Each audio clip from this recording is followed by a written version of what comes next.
আসসালামু আলাইকুম ম্যাম। ওয়ালাইকুম আসসালাম।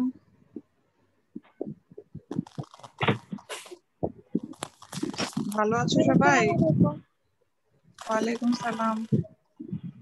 তোমাদেরকে যে বলেছিলাম প্রশ্ন বের করেছিলে?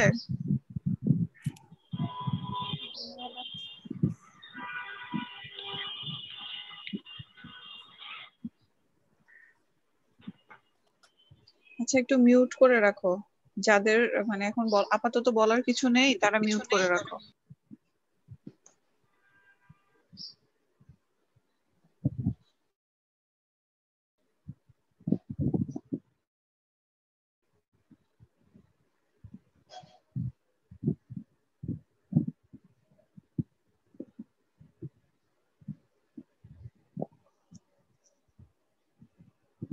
আচ্ছা, তোমাদেরকে বলেছিলাম যে তোমাদের কোনো প্রবলেম থাকলে মানে কোনো কিছু কোনো জায়গায় বুঝতে সমস্যা হলে সেটা হচ্ছে আজকে আমাকে জানাবে। তো এখন বলো, কারো কোনো প্রবলেম আছে কিনা, নাকি আমি আবার শুরু করে দিব? ম্যাডাম, হ্যাঁ, অপেক্ষক, তারপরে ঢাল, এগুলোতে একটু সমস্যা হয়। তারপরে চাহিদার সংকোচন প্রসারণ যে নীতিটা। এগুলা না কালকে বললাম, বোঝনি?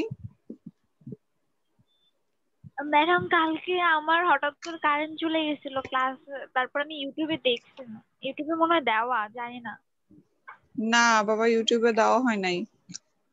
কারণ হচ্ছে তোমাদের ক্লাসটা রেকর্ড ও, করতে সমস্যা হয়। এটা-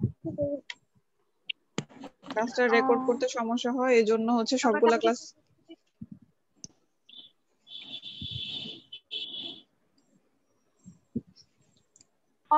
অন্তত ম্যাডাম চাহিদার সংকোচন প্রসারণ যেটা না, ওটা একটু বুঝাই দিলে ম্যাডাম হবে।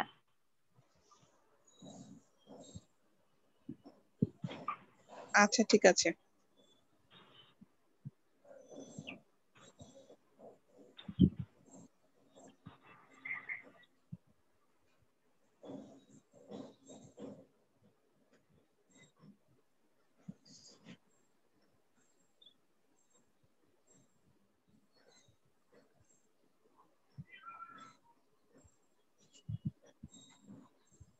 এখনো অনেকে জয়েন করছে, তারপর আমরা ক্লাসটা শুরু করে দিই। আচ্ছা, রণজিতের বইয়ে তোমাদের প্রথম পত্রের 89 নাম্বার পেজ যেটা, সেখানে আছে এই টপিকটা, চাহিদা সংকোচন প্রসারণ। তো এখানে হচ্ছে চাহিদা সংকোচন প্রসারণের মধ্যে যেটা বলে সেটা হচ্ছে যে আমরা এই যে এরকম একটা চিত্র থাকে, এবং হচ্ছে এখানে বোঝায় যে একটা দ্রব্যের যখন দাম পরিবর্তন হয় তখন হচ্ছে ওই দামের পরিবর্তনের কারণে, শুধুমাত্র দামের পরিবর্তনের কারণে ওই দ্রব্যের চাহিদা আমাদের কাছে কিরকম পরিবর্তিত হয়েছে সেটা হচ্ছে চাহিদা সংকোচন প্রসারণের মাধ্যমে বোঝা যায়। এবং হচ্ছে এই সংকোচন প্রসারণটা একটা চাহিদা রেখার মাধ্যমেই প্রকাশ পায়। এখন চিত্রের মধ্যে লক্ষ্য করো যে এই একটাই চাহিদা রেখা আছে, আর এই অক্ষে হচ্ছে দাম নির্দেশ করছে, এই অক্ষে হচ্ছে চাহিদার পরিমাণ নির্দেশ করছে। এখন ধরো প্রাথমিকভাবে দাম হচ্ছে এখানে আছে P1, ঠিক আছে? প্রাথমিকভাবে দাম যখন P1, তখন হচ্ছে আমার চাহিদার পরিমাণ হচ্ছে ও Q1, ঠিক আছে? মানে চাহিদা রেখার উপরে এই বিন্দুতে হচ্ছে তখন চাহিদা, ও Q1 হচ্ছে চাহিদার পরিমাণ। তারপরে ধরো দ্রব্যের দাম কমে গেল, দাম কমে যাওয়ার কারণে দাম হলো P2। P2 হয়ে যাওয়ার কারণে তখন ওই যে দ্রব্যের দাম কমে গেল, এখন মানুষজন কি করতে পারবে, ওই দ্রব্যটা মানে কম দামে বেশি কিনতে পারবে। তখন হচ্ছে চাহিদার পরিমাণ বেড়ে হয়ে যাবে ও Q2। এই যে অংশটা, এই অংশটা হচ্ছে চাহিদার প্রসারণ, ঠিক আছে? এই যে দামের কমার কারণে চাহিদার পরিমাণ বেড়ে গেল, বুঝতে পেরেছো? এই যে অংশটা, এই অংশটা হচ্ছে চাহিদার প্রসারণ। আবার যদি আমরা উল্টা চিন্তা করি, যে ধরো প্রথমে দাম কম ছিল, তারপর হচ্ছে বেড়ে গেছে, দাম যখন কম ছিল তখন হচ্ছে চাহিদা এই জায়গায় ছিল, তারপর হচ্ছে বেড়ে যাওয়ার কারণে, মানে দামটা বেড়ে যাওয়ার কারণে হচ্ছে চাহিদা কমে এখানে চলে এসেছে। তো একটা অ্যারো চিহ্ন, এই যে যেটা উপর থেকে নিচে নেমেছে, এই অ্যারো চিহ্নটা বোঝাচ্ছে যে দাম কমে যাওয়ার কারণে চাহিদার পরিমাণ বেড়েছে, আর এই অ্যারো চিহ্নটা বোঝাচ্ছে যে দাম বেড়ে যাওয়ার কারণে চাহিদার পরিমাণ কমেছে। বুঝতে পেরেছো? জি ম্যাডাম, বুঝতে পেরেছি। আচ্ছা। জি ম্যাম। আর চাহিদার হ্রাস বৃদ্ধি যেটা পরের পেজে আছে, সেটা হচ্ছে যে যখন মানে দাম ছাড়া অন্যান্য জিনিসের প্রভাবের কারণে, দাম ছাড়া আরো অনেক কিছু চাহিদাকে প্রভাবিত করে। তো দাম ছাড়া অন্যান্য জিনিসের প্রভাবের কারণে যখন কোনো কিছুর চাহিদার মধ্যে পরিবর্তন ঘটবে, তখন হচ্ছে চাহিদা মানে চাহিদাটা একই চাহিদা রেখার উপর অবস্থান করবে না, তখন হচ্ছে ভিন্ন ভিন্ন চাহিদা রেখা দ্বারা এটার মানে বাড়া কমাটা বোঝাবে, এবং সেটা হচ্ছে হ্রাস বৃদ্ধি। এবং তখন ওই হ্রাস বৃদ্ধি বোঝানোর জন্য আমরা কয়েকটা চাহিদা রেখা আমাদেরকে ব্যবহার করতে হবে, এবং সেই চিত্রটা হচ্ছে এরকম হয়।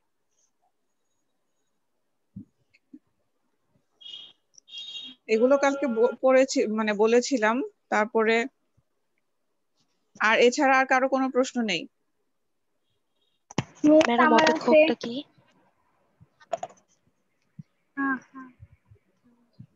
হ্যাঁ, কেউ কিছু বলছো? জি মিস, আমি থার্ড চ্যাপ্টার থেকে উৎপাদন অপেক্ষকটা একটু বুঝিয়ে দিলে ভালো হতো। পেজ নাম্বারটা বলো তো একটু, বের করে ফেলি। মিস 175, 169 থেকে শুরু।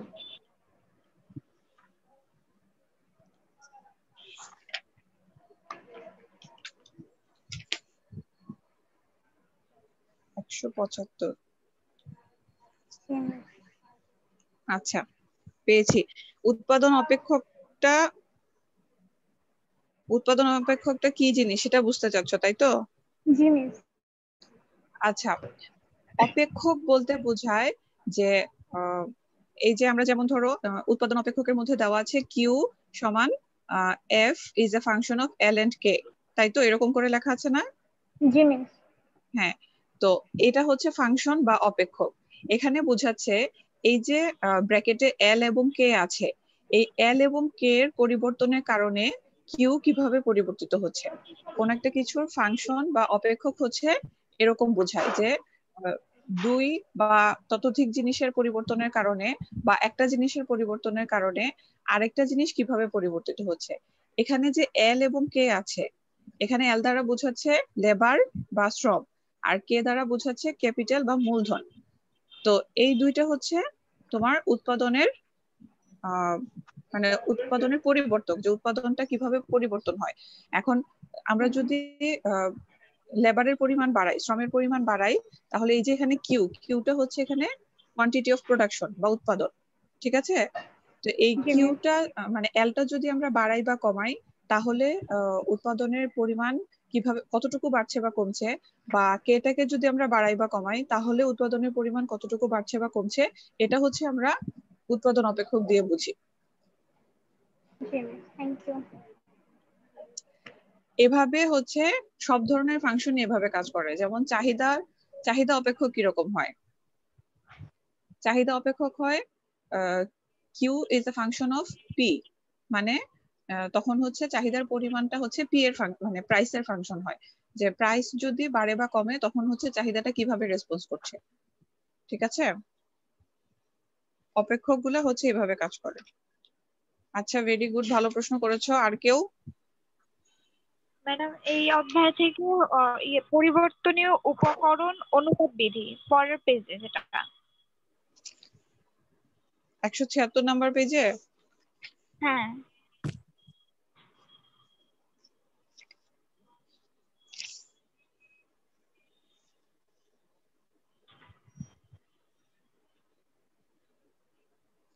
আমার বইয়ে তো সর্বনাশ হয়ে আছে, এই দেখো অবস্থা।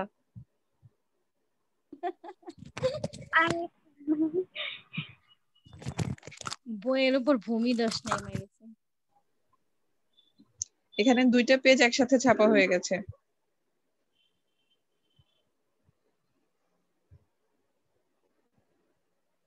তোমার বইটা আমাকে দেখাতে পারবে ভিডিও অন করে, যেখানে মানে কোন জিনিসটা তুমি বুঝতে চাচ্ছ? ম্যাডাম, কিভাবে করে? তোমার এখানে তোমার ওই যে স্ক্রিনের মধ্যে ট্যাপ করো, দেখা যাবে যে একটা ভিডিওর মানে ক্যামেরার একটা চিহ্ন আছে, ওখানে ইয়া করলে তোমার ক্যামেরাটা অন হবে। স্টার্ট ভিডিও লেখা।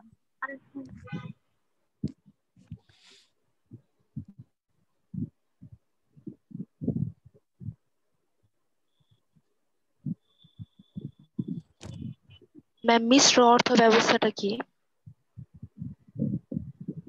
মিশ্র অর্থ ব্যবস্থা হচ্ছে নির্দেশমূলক অর্থ ব্যবস্থা এবং ধনতান্ত্রিক অর্থ ব্যবস্থার সংমিশ্রণে যেই অর্থ ব্যবস্থা প্রচলিত থাকে সেটা হচ্ছে মিশ্র অর্থ ব্যবস্থা। আর ধনতান্ত্রিক অর্থ ব্যবস্থার মূল বৈশিষ্ট্য হচ্ছে যে যেটার মধ্যে মানে যে অর্থ ব্যবস্থায় সম্পদের ব্যক্তি মালিকানা থাকে, তারপর হচ্ছে কোনো কেন্দ্রীয় মানে সত্তা বা কেন্দ্রীয় সরকার অর্থ ব্যবস্থাকে নিয়ন্ত্রণ করে না বা প্রভাবিত করে না, এটা হচ্ছে ধনতান্ত্রিক অর্থ ব্যবস্থা। আর নির্দেশমূলক অর্থ ব্যবস্থা হচ্ছে যে সম্পদের কোনো ব্যক্তি মালিকানা থাকে না, একটা কেন্দ্রীয় সত্তা হচ্ছে সবকিছুর মালিক হয় এবং সবাই হচ্ছে তার কাজের বিনিময়ে বা তার যোগ্যতার বিনিময়ে হচ্ছে সে অর্থ উপার্জন করে। ওই নির্দেশমূলক অর্থ ব্যবস্থায় কেউ চাইলেই কোটি কোটি টাকার সম্পদের মালিক হতে পারে না। তো একটা হচ্ছে নির্দেশমূলক, একটা হচ্ছে ধনতান্ত্রিক, এই দুইটাকে কম্বাইন করে হচ্ছে যে অর্থ ব্যবস্থাটা প্রচলিত থাকে সেটা হচ্ছে মিশ্র। তুমি কি ভিডিও অন করতে পারোনি? যে পারো সেই দেখিয়ে দাও, 176 নাম্বার পেজটা একটু দেখিয়ে দাও। আমি দেখাই। দেখাও দেখাও। এটা এই পেজটা হ্যাঁ, একটু স্টিল করে ধরে রাখো। হ্যাঁ, ওকে, গোলা দেখা যাইতেছে। হ্যাঁ ঘোলা দেখা যাচ্ছে। সেবার দেখা যাচ্ছে। আর একটু ক্যামেরার সামনে নিয়ে আসো।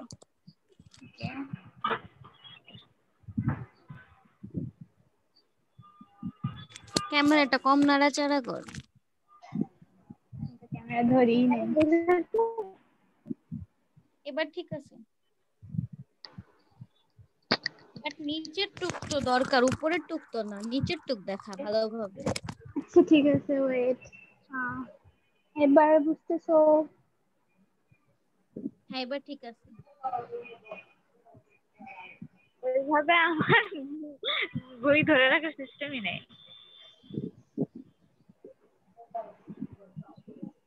আচ্ছা, এখানে হচ্ছে কতগুলা উৎপাদন বিধির কথা বলেছে, তাই না? ক্রমহ্রাসমান প্রান্তিক উৎপাদন বিধি, সমানুপাতিক প্রান্তিক উৎপাদন বিধি, এগুলা বুঝতে চাচ্ছ? তারপর হচ্ছে জি ম্যাম। আচ্ছা, ক্রমহ্রাসমান প্রান্তিক উৎপাদন বিধি হচ্ছে, ঠিক আছে বাবা হয়েছে, আর ধরতে হবে না, থ্যাংক ইউ। আচ্ছা, ক্রমহ্রাসমান প্রান্তিক উৎপাদন বিধি হচ্ছে যে যখন তুমি এই যে আমরা উৎপাদন অপেক্ষকের মধ্যে দুইটা উপকরণের কথা বললাম, পরিবর্তনীয় উপকরণের কথা বললাম, একটা হচ্ছে লেবার আর একটা হচ্ছে ক্যাপিটাল। উৎপাদনের উপকরণ তো 4টা, তাই না? কিন্তু আমরা যখন উৎপাদনের অপেক্ষক চিন্তা করি তখন হচ্ছে একটু কমিয়ে চিন্তা করি যাতে ফাংশনটা সহজ হয় আর তারপর ব্যাখ্যা করতে গেলে সহজ হয়। এ কারণে হচ্ছে ওই যে ভূমি আছে, তারপরে সংগঠন আছে, ভূমি, শ্রম, মূলধন, সংগঠন, এই 4টা না উৎপাদনের উপকরণ। তো 4টাকে আমরা আনি না, ঠিক আছে, 2টাকে আনি বা কখনো কখনো একটাকেও আনি উৎপাদন অপেক্ষক যখন বোঝাই এখন বা অর্থনীতিতে যখন আলোচনা করা হয়। এখন ক্রমহ্রাসমান প্রান্তিক উৎপাদন বিধিতে বলা হয়েছে যে কোনো একটা উপকরণ যদি পরিবর্তন করা হয়, মানে বাড়ানো হয়, ধরো তুমি শ্রমের পরিমাণ বাড়াচ্ছ উৎপাদন বাড়ানোর জন্য, তো বাড়াচ্ছ, তারপরে কি হবে, মানে মোট উৎপাদন বাড়বে। আর আমরা তো জানি যে প্রান্তিক উৎপাদন হচ্ছে মানে প্রান্তিক যেটাই হোক সেটা হচ্ছে কমতে থাকে, তাই না? প্রান্তিক উপযোগ হোক, প্রান্তিক উৎপাদন হোক, সেটা হচ্ছে আস্তে আস্তে কমতে থাকে। এখন তুমি হচ্ছে শ্রমের পরিমাণ বাড়াচ্ছ উৎপাদন বাড়ানোর জন্য, তো মোট উৎপাদন বাড়তে থাকবে, বাড়তে বাড়তে একটা পর্যায়ে হচ্ছে সর্বোচ্চ হবে এবং তারপরে যদি তুমি আরো শ্রম নিয়োগ করো তখন হচ্ছে মোট উৎপাদন কমা শুরু করবে, তারপরে আর বাড়বে না। আর প্রান্তিক উৎপাদন হচ্ছে কি হবে যে বেশি বেশি করে নিয়োগ করলে তো আস্তে আস্তে প্রান্তিক উৎপাদন কমতে থাকে, কারণ প্রান্তিক উৎপাদন রেখাটা নিম্নগামী হয়। তো প্রান্তিক উৎপাদন আস্তে আস্তে কমতে থাকবে, তারপরে মোট উৎপাদন যখন সর্বোচ্চ হবে প্রান্তিক উৎপাদন তখন হবে 0। আর তারপরেও যদি তুমি শ্রম নিয়োগ করো বা হচ্ছে অন্য কোনো নিয়োগ করো, কি বলে এটাকে, শ্রমের উপকরণ, পরিবর্তনশীল উপকরণ যেগুলো আছে এগুলো নিয়োগ করো, তখন হচ্ছে প্রান্তিক উৎপাদন হয়ে যাবে ঋণাত্মক। এটাই হচ্ছে ক্রমহ্রাসমান, মানে আস্তে আস্তে হ্রাস পাচ্ছে। তারপরে হচ্ছে কি, তারপরে কি ছিল, সমানুপাতিক প্রান্তিক উৎপাদন বিধি ছিল না? তারপর জি ম্যাম। ওইটা হচ্ছে যে শ্রমের নিয়োগ বা ধরো মূলধনের পরিমাণ বাড়াতে থাকলে তুমি ঠিক যতটুকু বাড়াবে, শ্রমের নিয়োগ ঠিক যতটুকু বাড়াবে, উৎপাদনের পরিমাণ ততটুকুই বাড়বে, প্রান্তিক উৎপাদনের পরিমাণ ঠিক ততটুকুই বাড়বে। মানে এখানে যে উৎপাদনের যে পরিবর্তনীয় উপকরণটা আছে, শ্রম বা মূলধন, এগুলার সাথে প্রান্তিক উৎপাদনের হ্রাস বৃদ্ধির পরিমাণটা হচ্ছে সমানুপাতিক। যতটুকু তুমি শ্রম বাড়াবে বা যতটুকু তুমি মূলধন বাড়াবে, ঠিক ততটুকুই হচ্ছে উৎপাদন বাড়বে। আর ক্রমবর্ধমান প্রান্তিক উৎপাদন বিধি হচ্ছে যে যত তুমি শ্রম নিয়োগ করবে বা যত তুমি মূলধন নিয়োগ করবে, তত বেশি বেশি করে বাড়বে প্রান্তিক উৎপাদন। যেমন হচ্ছে ধরো তুমি তোমার একটা জমিতে উৎপাদন হয়, এখন উৎপাদন হয় 10 কুইন্টাল ধান, তারপর তুমি আর তোমার জমিতে কাজ করে 2 জন শ্রমিক, তো তারপর হচ্ছে তুমি আরেকজন শ্রমিক নিয়োগ দিলে তখন উৎপাদন বেড়ে হয়ে গেল 22 কুইন্টাল। তো মোট উৎপাদন হচ্ছে 22 কুইন্টাল। এখন 22 থেকে তুমি আগে উৎপাদন হতো 10, 22 থেকে তুমি 10 মাইনাস করো, কত পাবে? 12। তো প্রান্তিক উৎপাদন এখানে বেড়ে গেল না? তারপর ধরো তুমি আরো একজন বা 2 জন শ্রমিক নিয়োগ দিলে, তখন মোট উৎপাদন বেড়ে হলো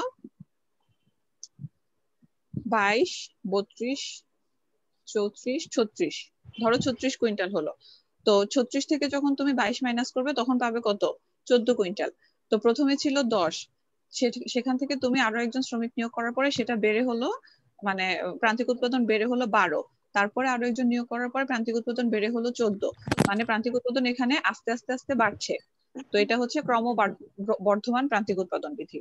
কিন্তু আসলে অর্থনীতিতে বা কৃষি ক্ষেত্রে কোনটা কার্যকর থাকে জানো? ক্রমহ্রাসমান প্রান্তিক উৎপাদন বিধিটা কার্যকর থাকে। বাকি দুইটা হতে পারে খুব রেয়ার কেস, হতে পারে কিছু কিছু ক্ষেত্রে, কিন্তু সাধারণত উৎপাদন ক্ষেত্রে ক্রমহ্রাসমান যে প্রান্তিক উৎপাদন বিধি আছে সেটা কার্যকর থাকে। বুঝেছো? জি ম্যাম। আচ্ছা, আর কারো কোনো প্রশ্ন আছে? হ্যাঁ বলো। 178 পেজে উৎপাদন বিধিটা, এইটা আর চিত্রটা একটু বুঝিয়ে দিলে ভালো হয়।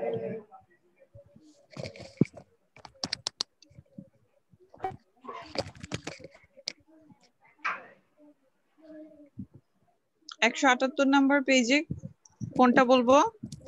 উৎপাদন বিধি।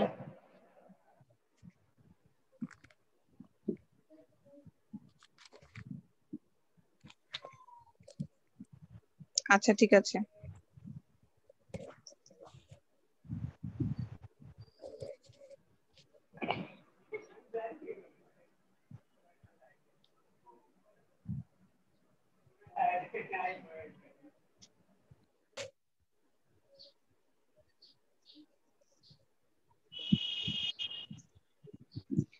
আচ্ছা, এটা কি এই জিনিসটাই বললাম না এতক্ষণ? উৎপাদন বিধি তো বললাম।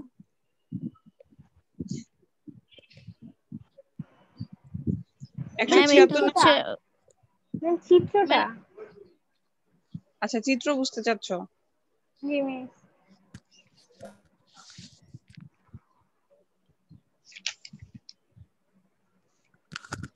একশো 179 নাম্বার পেজ। হ্যাঁ হ্যাঁ পেয়েছি।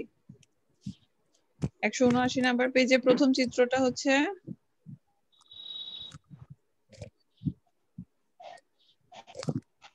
ক্রমবর্ধমান উৎপাদন বৃদ্ধি বোঝাচ্ছে।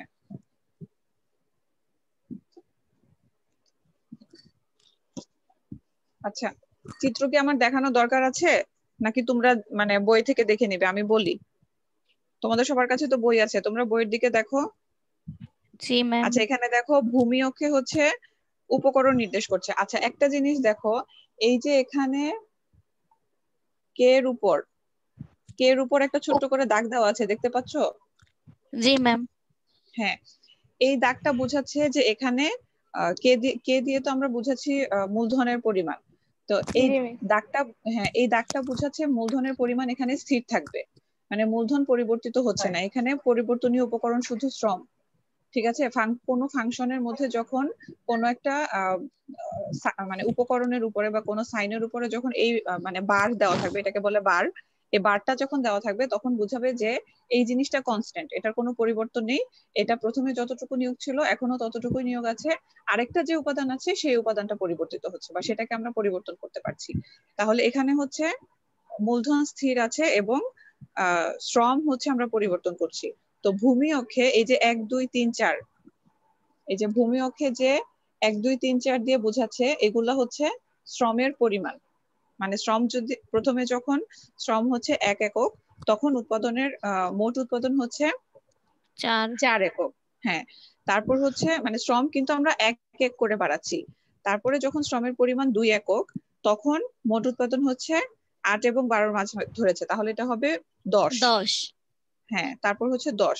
তো 4 থেকে যখন 10 হলো তখন মানে এটা তো মোট উৎপাদন দেখাচ্ছে, তো 4 থেকে যখন 10 হয় তখন প্রান্তিক উৎপাদনটা কত হয়? 10 থেকে তুমি 4 মাইনাস করো, প্রান্তিক উৎপাদন হয় 6। তার মানে 6 বেড়েছে।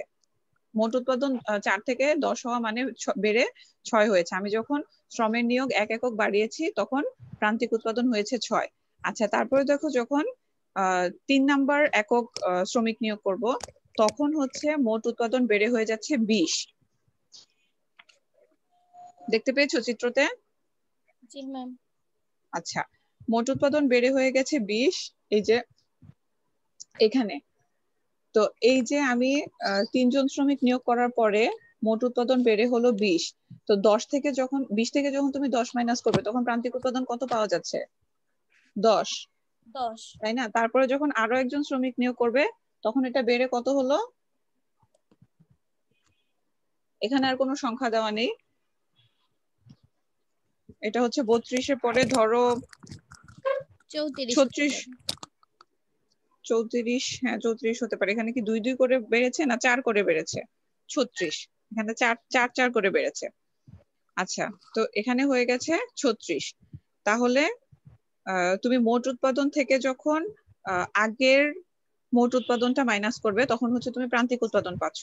তো প্রথমে ছিল 4, তারপরে 6 বেড়েছে, তারপরে 10 বেড়েছে, তারপরে বেড়েছে 16। এই যে আমরা মানে 1 1 করে শ্রমের নিয়োগ বাড়ানোর ফলে প্রান্তিক উৎপাদন আগের চেয়ে বেশি হারে বাড়ছে। এই যে রেখাটা এটাই হচ্ছে ক্রমবর্ধমান প্রান্তিক উৎপাদন বিধি নির্দেশ করছে। মানে শ্রমিক একজন নিয়োগ করার ফলে আমরা আগের চেয়ে বেশি পরিমাণে প্রান্তিক উৎপাদন বেশি পরিমাণে করে পাচ্ছি। মোট উৎপাদন তো বাড়ছেই, প্রান্তিক উৎপাদনও বাড়ছে। আচ্ছা, তারপরে যেটা আছে মিস 178 পেজের কাম্য বা যুক্তিসঙ্গত পর্যায়টা কি একটু বোঝালে ভালো হতো। 178, হ্যাঁ 178 নাম্বার পেজে। আচ্ছা, পেয়েছি।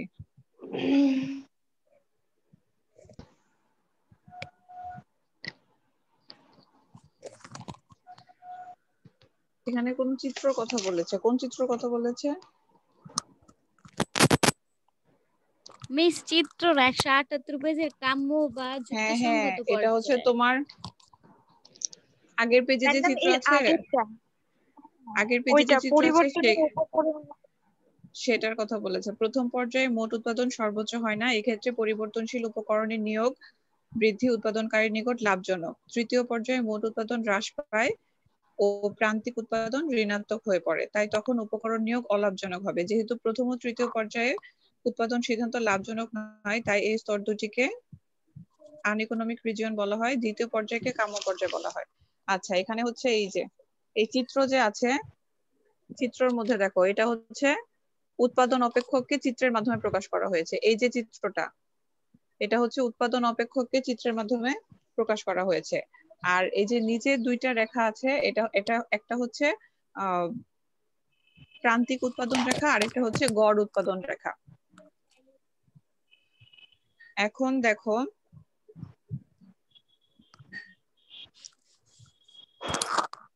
প্রথম স্তর, এটা হচ্ছে প্রথম স্তর, তোমার বইয়ে হচ্ছে নাম্বারিং করা আছে, দেখতে পাচ্ছ? এটা হচ্ছে প্রথম স্তর। এই প্রথম স্তরে যখন উৎপাদন করবে, উৎপাদক যখন এই প্রথম স্তরে উৎপাদন করবে তখন হচ্ছে তার মানে শ্রমের নিয়োগ বাড়ালে তার উৎপাদনের পরিমাণ মানে বাড়তে থাকবে, মানে তার হচ্ছে এখানে উৎপাদন বাড়ানোর সুযোগ আছে। আর তৃতীয় যে স্তরটা আছে, এই যে দেখো, এটা হচ্ছে তৃতীয় স্তর, এটা হচ্ছে 3 নাম্বার স্তর, আর এটা হচ্ছে এখানে প্রোডাকশন দেখো কমে যাচ্ছে। মানে আমরা যে কথাটা বারবার করে বলছি যে একটা পর্যায়ের পরে মানে তুমি শ্রমের নিয়োগ করো বা অন্য কোনো উপকরণের নিয়োগ দাও, একটা পর্যায়ের পরে হচ্ছে উৎপাদন কমবে। তো ওই যে এটা হচ্ছে তৃতীয় পর্যায়, যে যখন থেকে হচ্ছে উৎপাদন কমা শুরু করলো। তো প্রথম পর্যায়ে হচ্ছে তুমি যদি শ্রমের নিয়োগ দাও তাহলে উৎপাদন বাড়ছে এবং আরো বাড়ার সুযোগ আছে। তৃতীয় পর্যায়ে হচ্ছে তুমি যদি শ্রমের নিয়োগ আরো বাড়াও তখন হচ্ছে উৎপাদন কমতে থাকবে। আর দ্বিতীয় পর্যায়টা হচ্ছে যে যেখানে তোমার শ্রমের নিয়োগ বাড়ানোর ফলে উৎপাদন সর্বোচ্চ হয়েছে, ঠিক আছে, তখন হচ্ছে তুমি মানে যতটুকু শ্রমের নিয়োগ দিয়েছো তার থেকে তুমি সর্বোচ্চ মানে সেই পরিমাণ জমি থেকে এবং সেই পরিমাণ শ্রম থেকে তুমি সর্বোচ্চ উৎপাদন পাচ্ছ, এর চেয়ে বেশি উৎপাদন পাওয়া সম্ভব না। এটাই হচ্ছে তোমার উৎপাদনের ক্ষেত্রে কাম্য পর্যায়, মানে কোনো উৎপাদক সেই পর্যায়ে উৎপাদন করতে চান। তারপরে উৎপাদন করলে তার লস হবে, কারণ হচ্ছে তখন উৎপাদন কমে যাচ্ছে আর শ্রমের নিয়োগ বেশি হচ্ছে। আর তার আগে উৎপাদন করলে মানে প্রথম পর্যায়ে উৎপাদন করলেও তার লস হবে, কারণ হচ্ছে তার এখানে উৎপাদন বাড়ানোর সুযোগ আছে কিন্তু সুযোগটা তিনি কাজে লাগাচ্ছেন না। এই কারণে দ্বিতীয় পর্যায়টা হচ্ছে কাম্য পর্যায়, যেখানে উৎপাদন সর্বোচ্চ হয়। বোঝা গেছে? জি মিস। ম্যাম মানে হ্যাঁ বলো। প্রত্যেকটা উৎপাদন কি সেটা পরে মানে কমতে থাকে উৎপাদন, মানে হ্যাঁ এটা কমবে হবেই। যেটা। হুম।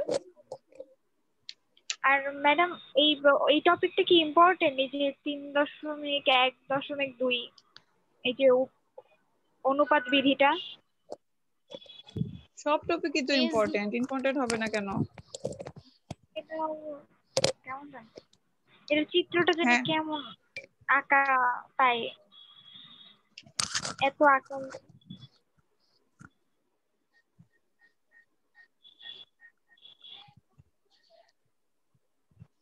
আচ্ছা, তোমার যেহেতু এমসিকিউ পরীক্ষা হবে এখানে তো আর চিত্র আঁকতে বলবে না, তাই না?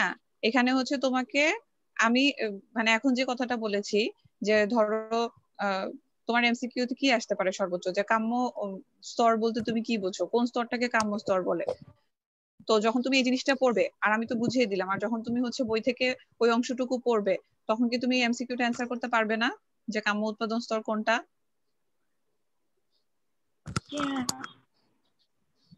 আচ্ছা, আর আর কোনো প্রশ্ন থাকলে বলো। ম্যাডাম মাত্রাগত উৎপাদনটা কি? কোন পেজ থেকে বলছো? 185 নাম্বার পেজ, ওই অধ্যায়টার।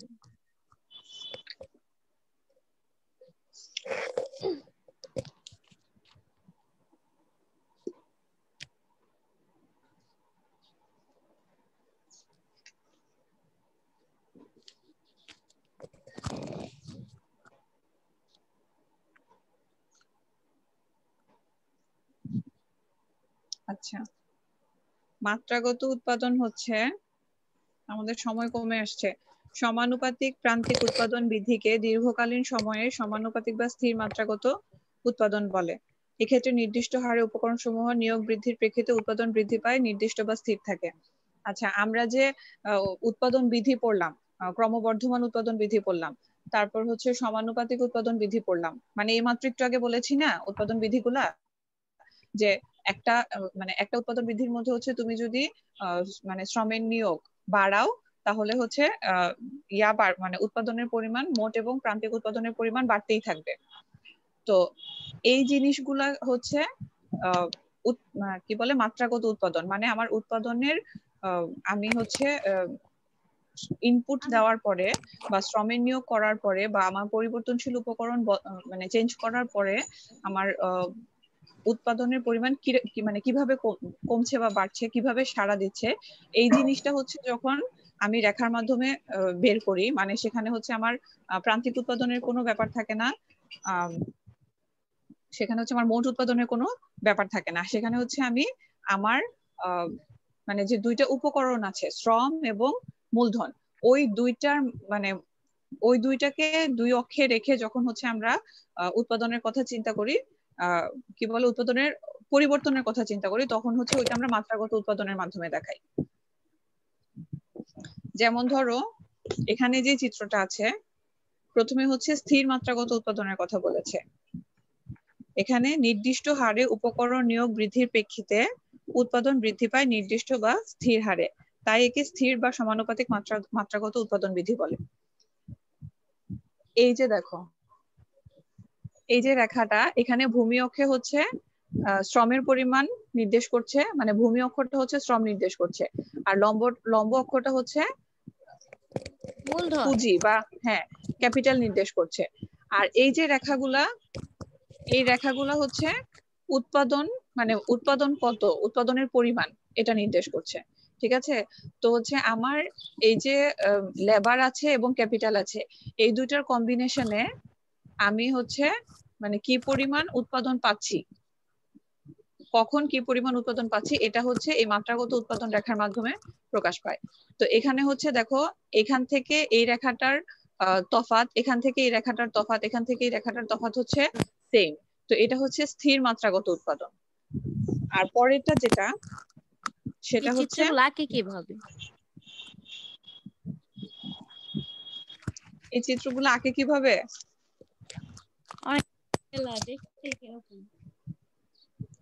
আর পরেরটা হচ্ছে ক্রমবর্ধমান মাত্রাগত উৎপাদন। মানে আমরা যেটা মানে কিছুক্ষণ আগে দেখিয়েছিলাম একটা চিত্রের মধ্যে যে যখন হচ্ছে উৎপাদনের কি বলে তোমার শ্রমের পরিমাণ তুমি বাড়াবে, এক এক করেই বাড়াচ্ছ কিন্তু মোট উৎপাদন এবং প্রান্তিক উৎপাদন দুইটাই বেড়ে যাচ্ছে, ওই জিনিসটা যখন হবে তখন এটা হচ্ছে ক্রমবর্ধমান মাত্রাগত উৎপাদন। এখানে দেখো একটা থেকে আরেকটার ডিস্টেন্সটা কিন্তু বেশি, মানে এখান থেকে এটা আরেকটু উপরে, এটা থেকে এটা আরেকটু উপরে। ঠিক আছে, আর উৎপাদন মাত্রাগত উৎপাদন রেখা হচ্ছে এই সমান্তরাল রেখাটা। ঠিক আছে, এগুলা কিন্তু হচ্ছে উৎপাদনের পরিমাণ নির্দেশ করছে বাঁকা রেখাগুলা, আর এই যে মানে সমান রেখাটা স্ট্রেট লাইনটা এটা হচ্ছে মাত্রাগত উৎপাদন রেখা।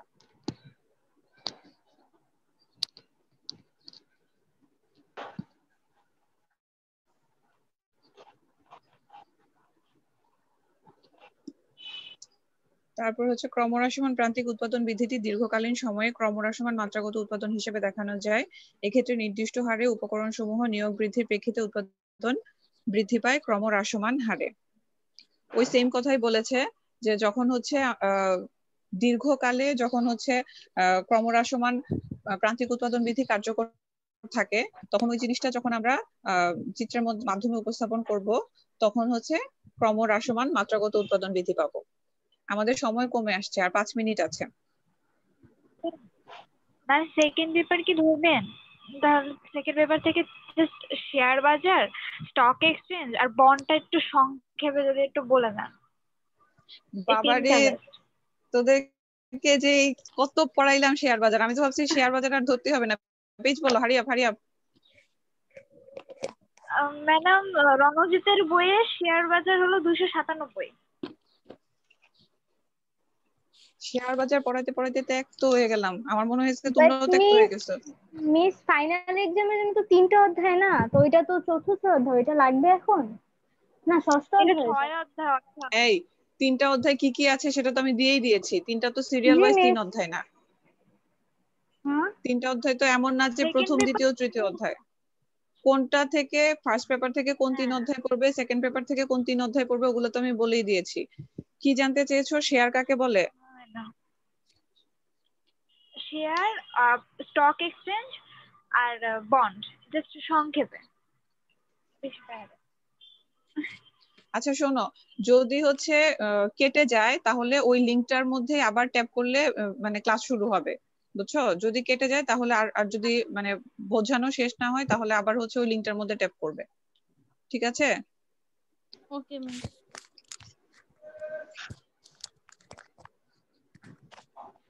আচ্ছা, শেয়ার হচ্ছে যে কোন একটা পাবলিক লিমিটেড কোম্পানি যেগুলা থাকে,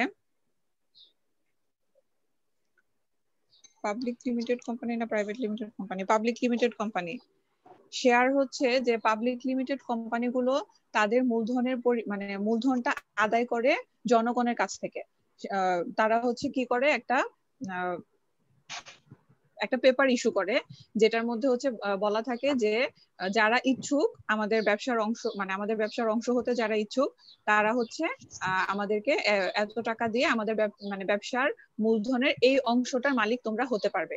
তো তারা হচ্ছে তাদের মূলধন, মানে বিশাল তাদের মূলধনের পরিমাণ থাকে, এবং এই মূলধনটা তারা হচ্ছে জনগণের কাছ থেকে আদায় করে জনগণকে মানে মালিকানা বিক্রি করার মাধ্যমে। ঠিক আছে, তারা মানে ধরো আমি একটা কোম্পানির শেয়ার কিনলাম, মানে হচ্ছে আমি একটা কোম্পানির শেয়ার হচ্ছে, সে হয়তো একটা শেয়ার 1000 টাকা করে বিক্রি করছে, তো আমি তার থেকে 10টা শেয়ার কিনলাম, 10,000 টাকা দিয়ে তার থেকে 10টা শেয়ার কিনলাম। 10টা শেয়ার কিনলাম মানে আমি যে তাকে 10,000 টাকা দিলাম, এটা হচ্ছে আমি তাকে মূলধন দিলাম। তার যে বিশাল পরিমাণ মূলধন আছে, তার কোটি কোটি টাকা মূলধন আছে কোম্পানিটার, সেখানে 10,000 টাকা মূলধনের মালিক হচ্ছে আমি, মানে হচ্ছে ওই কোম্পানিতে আমার একটা মালিকানা আছে, ওই শেয়ার আছে। মানে শেয়ার বলতে মালিকানা শেয়ারটাকে বোঝাচ্ছে, বা মূলধনের শেয়ারটাকে বোঝাচ্ছে। এই যে আমি তাকে 10,000 টাকা দিলাম, এটা হচ্ছে আমি তার শেয়ার মূলধনের ওই 10 ভাগ, মানে অনেকগুলো ভাগ আছে, তো সেখানে 10 ভাগের মালিক হচ্ছে আমি। ঠিক আছে, আমি 10,000 টাকা দিয়ে ওই 10 ভাগের মালিক আমি হয়েছি। এর প্রেক্ষিতে সে যখন ব্যবসা করবে, লাভ হবে, তখন ওই আমি যে 10 ভাগের মালিক, ওইটার উপর বিবেচনা করে সে আমাকে মুনাফা দিবে। এটা হচ্ছে শেয়ার। আর শেয়ার বাজার হচ্ছে যে যেখানে এই শেয়ার গুলা কেনা বেচা করা হয়। এটা কোনো নির্দিষ্ট স্থান না, শেয়ার বাজার বলতে কোনো নির্দিষ্ট স্থান বোঝায় না যে যেখানে হচ্ছে কোম্পানির মালিকরা শেয়ার নিয়ে বসে থাকেন আর আমরা গিয়ে গিয়ে কিনে নিয়ে আসি, সেরকম না। এটা হচ্ছে মানে এরকম একটা অনুমোদিত জায়গাকে বোঝায়, বা অনুমোদিত প্রক্রিয়াকে বোঝায়, যে যেখানে হচ্ছে তারা তাদের শেয়ার গুলো আমাদেরকে কেনার জন্য অফার করতে পারেন। তারা কি করে, হয়তো অনলাইনে দেয় যে আমি হচ্ছে এখন শেয়ার বিক্রি করব, বা হচ্ছে পত্রিকায় ছাপায়। ঠিক আছে, তো স্টক এক্সচেঞ্জ হচ্ছে এরকম, বাংলাদেশে 2টা স্টক এক্সচেঞ্জ আছে, একটা হচ্ছে ঢাকা স্টক এক্সচেঞ্জ, আরেকটা হচ্ছে চট্টগ্রাম স্টক এক্সচেঞ্জ। তো এখানে হচ্ছে এই যে শেয়ার কেনা বেচা, মানে শেয়ার কেনা বেচা করার কাজ, এই জিনিসগুলো হচ্ছে সেখানে সম্পন্ন হয়। বইয়ের মধ্যে লিখেছে যে এমন একটা অনুমোদিত স্থান যেখানে এর তালিকাভুক্ত, অর্থাৎ স্টক এক্সচেঞ্জে তালিকাভুক্ত হতে হবে, এর তালিকাভুক্ত পাবলিক লিমিটেড কোম্পানির শেয়ার ও ঋণপত্র কেনা বেচা করা হয়। বুঝেছো? সংক্ষেপে হচ্ছে এতটুকুই। তারপরে হচ্ছে বলেছো স্টক, তারপরে বলেছো বন্ড।